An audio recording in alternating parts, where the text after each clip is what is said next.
Shalom Aleichem Rabotai. It is the 30th day of the Omer now, and we are beginning the fourth parak of Sheviit in the Mishnah Yomi. The first Mishnah reads, Barishona Hayu Omrim.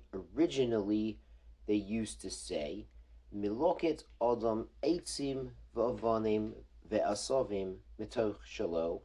A man can gather wood, sticks for firewood, and stones for building, and asovim for fodder, or for other permitted uses from his own field, kederech shehu meloket metoch shel chavero, the same way he collects from the field of his fellow, et hagos, meaning the large ones. So by taking the large sticks that are suitable for firewood, or the large stones that are suitable for building, as we saw in the last parak, it's obvious that what he's doing is he's not clearing the field in preparation for plowing or planting, but he's taking usable materials off of the field.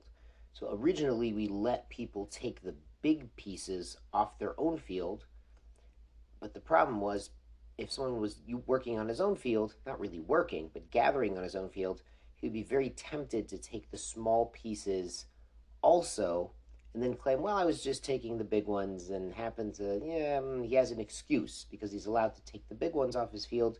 He might come to take the small ones also, and that's exactly what happened.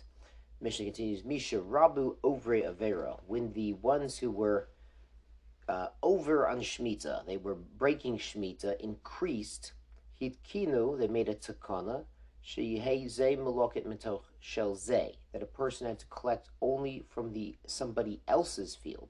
So if somebody needed firewood, he couldn't go to his own field because there's such a temptation when you're taking the big pieces that are suitable for the fire, you'll also clear off the small pieces in preparation for plowing and planting. It's a taiva, it says, well, if I'm grabbing the big ones, I'll grab the small ones also. So the takana, in response to people actually doing so, was that you could only clear in somebody else's field, not clear, but gather the permitted firewood from somebody else. And someone would gather from somebody else. Shalo Batova. And Shalo Batova means not getting something in return. Somebody wasn't, giving a gift in return for gathering the firewood off the field, or they didn't have a quid pro quo arrangement where one person says, yeah, I'll gather from your field and you'll gather from mine, wink, wink, and then they would both clear off the small sticks as well and the stones in preparation for plowing.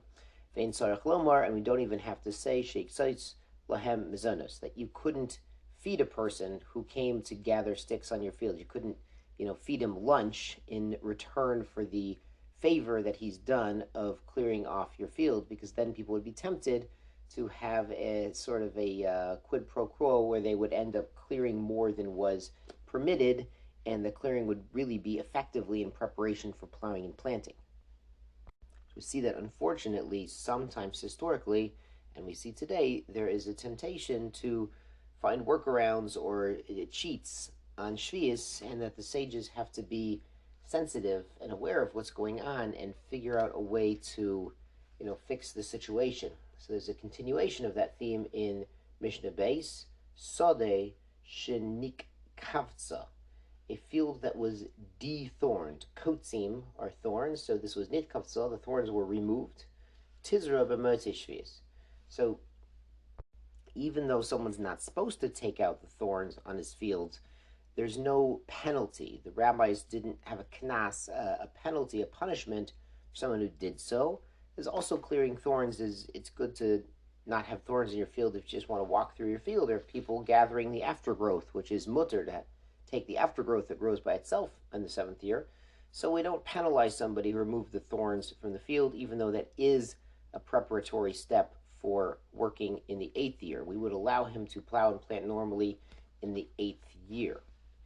The Mishnah continues, though, Shenetaiva, if he had really improved the field, for instance, he plowed it nicely, cleared it off in violation of the rabbinical rule, Oshenidaira, or he was dire there, meaning he penned the animals in there, and we saw when we were talking about dung heaps, it was permitted not to fertilize the entire field, but to let the animals be penned in a certain place and then stack up the dung and put the animals in a different place.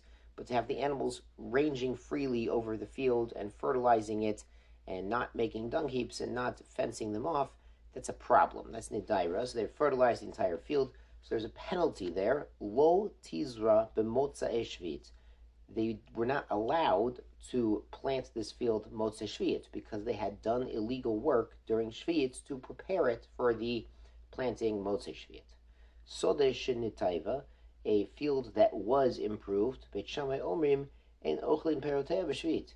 You can't eat those fruits during Shvius because someone's done something illegal to the field on Shvius, and as a kanas, no one can eat from it. And when we say eat from it, we say eat the sfichim. Sfichim is aftergrowths that are coming by themselves. Nobody planted them on Sheviit, and so it's mutter to eat them. However, if we see somebody is doing shtick, that's the technical term, I think, on his field during Sheviit, he's saying things that are not so appropriate on Sheviit, and we're worried maybe he's planting something else on Sheviit, and a person who goes there to eat the hefker aftergrowths might come to eat something that's really been planted on Sheviit. But Hillel omrim ochlin. But Hillel says we're not concerned with that. He could actually go ahead and eat it. Beit Hillel holds l'halacha that even if somebody did something aser, broke Sheviit, and spilled some seeds, wink wink, during Sheviit, it's not aser deraisa to actually eat them.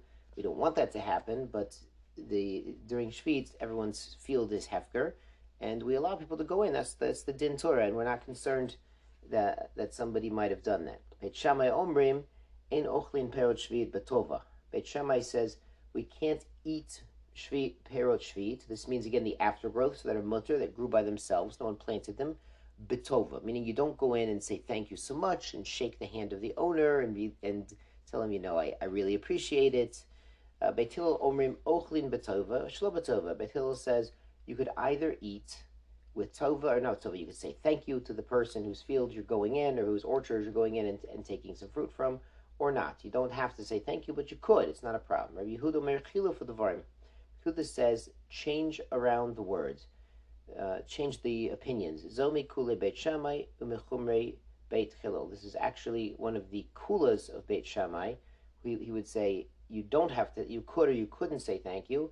And one of the chumras of Beit Hillel. And there's another girsa that corresponds to this where Beit Shammai says ein ochlin perot Sheviit ella betova. You can only eat perot Sheviit, the mutter aftergrowths, if you say thank you, if you say you appreciate the owner.